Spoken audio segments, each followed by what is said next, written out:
Hue Vietnam 1968.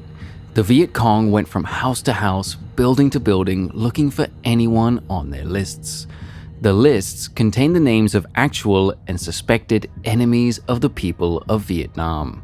When the people on the list were found, many were forced to their knees and shot in the back of the neck, at least during the first hours of the attack. Others, including the secretaries and custodial staff at newspapers, were rounded up and taken to different locations throughout the city, temporary captives. As soon as their captors had gotten together and worked out what to do with them, they were told they will be moved to a location inland and be re-educated. The lucky ones were taken to different Viet Cong camps, and some even to camps in the north, but most were told lies, taken to a wooded or isolated place within the city and clubbed to death. Some were buried alive. Most foreigners, meaning white people, who were caught were also shot. This included reporters, clerks, and minor foreign government officials. When the North Vietnamese and Viet Cong were defeated after 26 days of the heaviest fighting of the Vietnam War, they left behind nearly 6,000 victims.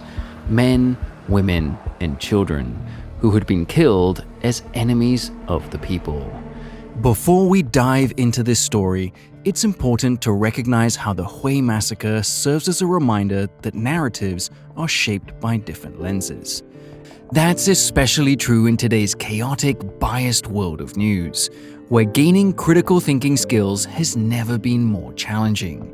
And that's why we appreciate Ground News, which sponsors this video. Ground News compiles global and local stories across the political spectrum to help you see the full picture and stay informed about biases from both the right and the left. For example, take a look at this story. It's been covered by more than 8 sources. Right away, you can see that 14% of the sources lean left, 29% are in the center, and 57% lean right. This means there's a huge blind spot for the left because you don't have the full picture. We also like to see who owns these news outlets, as it impacts how the story is presented. For this one, 29% of the reporting outlets are owned by independent media, 14% by government, while 28% are owned by media conglomerates. Our favorite Ground News feature is the blind spot feed, which allows you to gain insight into stories that are disproportionately covered by one side of the political spectrum or the other. With Ground News, you won't just read the news, you'll understand it. Visit ground.news/a-day-in-history for 40% off your Vantage subscription or scan the QR code. Now, let's get back to the origins of the Hue Massacre. On January 31st, 1968, the North Vietnamese Army, NVA, and its communist South Vietnamese allies, the Viet Cong, the VC, launched the Tet Offensive, a massive attack on South Vietnamese cities, US and South Vietnamese military bases, and political centers, and much more. The now famous attack began as Vietnam was starting the New Year's holiday, or Tet, and was planned intentionally for that day when the Viet Cong and the North Vietnamese believed the people of the South, along with their armed forces and those of the Americans, to be least expecting an attack, let alone one which took place throughout the country simultaneously. One of the main targets of the VC and the NVA was Hue, one of the oldest and most important cities in South Vietnam. From 1307 to 1905, the city on the Perfume River was the Vietnamese imperial capital. Even after the capital status was removed when the French took over the country in the early 20th century, Hue continued to play an important symbolic role for the Vietnamese people and a reminder of its former independence. In 1945, after the Japanese in Vietnam surrendered, North Vietnamese leader Ho Chi Minh made Hue the capital of Vietnam again, but was forced out when the French returned in force shortly after that. In 1968, Hue was a small city of about 140,000 people. Compared to the South Vietnamese capital of Saigon, nearly 400 miles south, Hue was, and still is, a calm and dignified symbol of former greatness. In 1968, the United States would be 192 years old. Hue had been the capital of Vietnam for 400 years before the United States had become a country. For most of its history, Hue had remarkably avoided war. Since recorded history, the Vietnamese have fought the Cambodians, the Cham people, who occupied a large slice of Vietnam for centuries, the Siamese, Thailand, and most often the Chinese, who were determined to make Vietnam a vassal state and frequently failed. Since the Americans had gotten involved in Vietnam during the 1960s, the war had largely stayed away from Hue. Many people considered Hue to be divinely protected or just lucky, but when its luck ran out, it ran out. The Tet holiday is a time for celebration and family, which usually spans about a week. Throughout Vietnam, people away from their family homes head back, and while Tet is a time of celebration, it's usually a relatively calm and reflective holiday. Everything about it is the opposite of war, which is precisely why the North Vietnamese launched it on the first day of the holiday season. On the 31st, thousands of Viet Cong fighters emerged from hidden bases and hideaways through the cities of South Vietnam to assault anything that they believed aided or even symbolized the South Vietnamese government and its American allies. Outside the cities, North Vietnamese soldiers and Viet Cong launched an offensive in the countryside, attacking, raiding, and sometimes seizing smaller towns and villages. This was supposed to be the first phase of the battle. The second phase, which never happened, was aimed at starting a massive popular uprising throughout South Vietnam against the corrupt government of Nguyen Van Thieu. This never happened because ultimately the communists were defeated militarily. However, in terms of morale and psychology, the Tet Offensive was an American and South Vietnamese defeat. The undetected and massive attack shocked the American military, the American political establishment, and the American public. Until then, the military, under four-star General William Westmoreland, arguably one of the worst commanders ever sent by the United States to lead a war effort, had spent years telling President Johnson and the American people that victory in Vietnam was just around the corner, or just a matter of time, or that it could be won with just a bit more aid, etc., etc. Before the offensive, Westmoreland and the South Vietnamese Army, or ARVN, for Army of the Republic of Vietnam, had begun to receive intelligence that pointed to, at the very least, a significant amount of enemy activity on the horizon. This intelligence was either ignored or downplayed. Some of it mentioned substantial numbers of enemy troops, which should have set off alarm bells. Still, Westmoreland, his staff, and the South Vietnamese ignored it for a variety of reasons. The first and foremost being that Westmoreland believed it to be false information intentionally spread by the communists. In his mind, the numbers being suggested were not possible, but they were. The major assaults in places like Saigon and South Vietnam's second largest city, Da Nang, were beaten back within a few days, with heavy casualties on both sides. Mopping up operations in the towns and larger villages took a few weeks. Most of the VC and NVA troops who had taken part in the initial assaults simply faded into the background, retreating into the countryside to fight another day, but not in Hue. Hue was occupied for a lot of reasons. Perhaps first and foremost, a long occupation of the imperial capital would show the world, and particularly the USA, that the communists were able to not only launch a nationwide attack, but also occupy a major city. Another reason was that a large section of Hue was known as the Walled City, a citadel, a last-ditch fortified strongpoint built centuries before in case the city was attacked.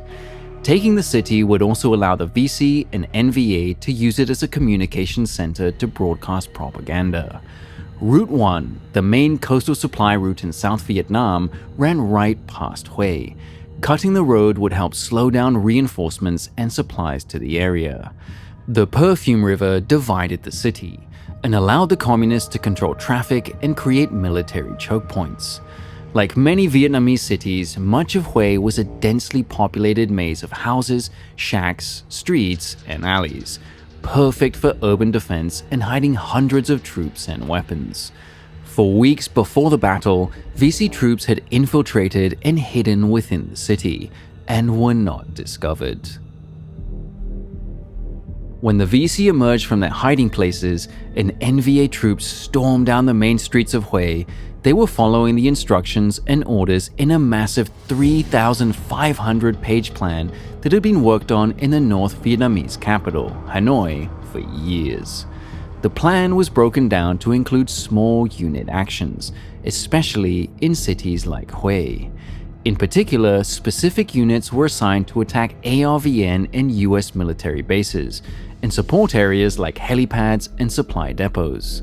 Others were sent into the heart of the city to attack and take over military police stations, the known offices of the South Vietnamese military intelligence, and various other secret South Vietnamese intelligence agencies, radio and TV stations, newspapers, and schools.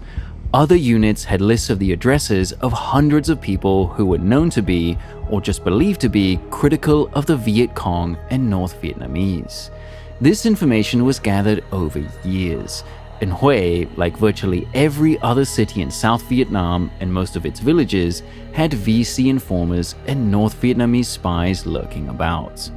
The information was so complete that in many instances, not only were the home addresses of anti-communists known, but so were the addresses of their friends and families, making it very difficult for them to hide when they realized what was happening. What was happening, and what continued to happen for almost the entire duration of the nearly month-long battle, was mass slaughter, and how people were killed. If you've seen our videos on the My Lai Massacre, a mass killing committed by US troops, you know that the Vietnam conflict was fought on the very edges of the rules of war. Torture by both sides was commonplace, though the Americans tended to farm out their torture, giving suspects to the South Vietnamese, who had no qualms about torture making the papers. Not only was the Battle of Hue the longest and largest battle of the Vietnam War, but the city was also the site of its largest war crime. Many people will tell you that arguments or fights between family members can be some of the most savage and heartrending.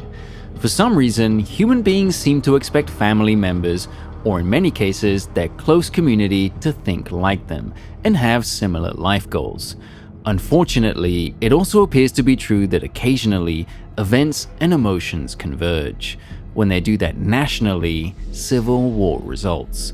And any historian will tell you that civil wars are often the most brutal. The command plan for the seizure and occupation of Hue called for all enemies of the North Vietnamese and Viet Cong to be either killed, jailed, or re-educated. Certain people were to be killed out of hand, especially members of the South Vietnamese government and members of anti-communist political parties. In the initial hours of the attack, the Viet Cong managed to seize control of most of the city.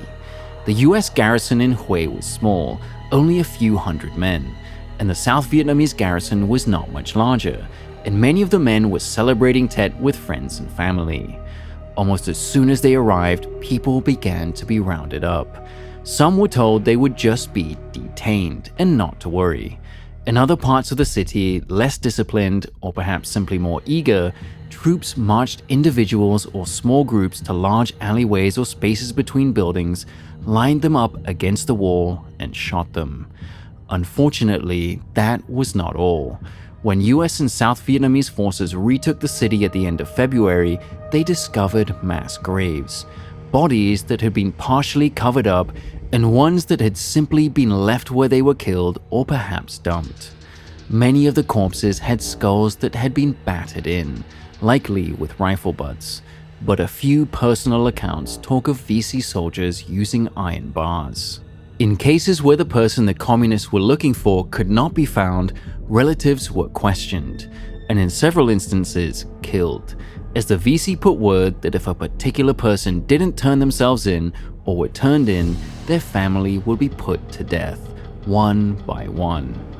In some sections of the city, US troops found buried, and partially uncovered and bound legs and arms of people who had been buried alive. All were found with a rag in their mouths, and most of the victims who were killed in this way were women. The roundups continued for almost the entire occupation, as people in hiding were discovered or the communists heard critical remarks made about how they ran the city. At the end of February, the Viet Cong and NVA fled and were killed or captured. US Marines and soldiers, along with a sizable ARVN force, finally pacified the city. And when they did, both survivors and the mass graves they continued to discover for days and even weeks afterward told the story of what the communist occupation of Hue had been like. In 1975, the North Vietnamese and their South Vietnamese allies, the Viet Cong, seized all of South Vietnam, unifying the country by force, which they had promised not to do at the Paris peace talks of the early 1970s. If you're old enough, or if you know your history, you remember the scenes of massive crowds fleeing the approach of the NVA and VC as they advanced southward towards Saigon, and the panic of the people trying to get on the last US helicopter leaving the city. That panic was in no small part caused by the fear of the massacre at Hue happening again throughout the country. And to a large degree, it did. No one was ever held to account for the massacre at Hue. The most that the still communist Vietnamese government has admitted to was that some units showed an excessive degree of revolutionary zeal that was misplaced.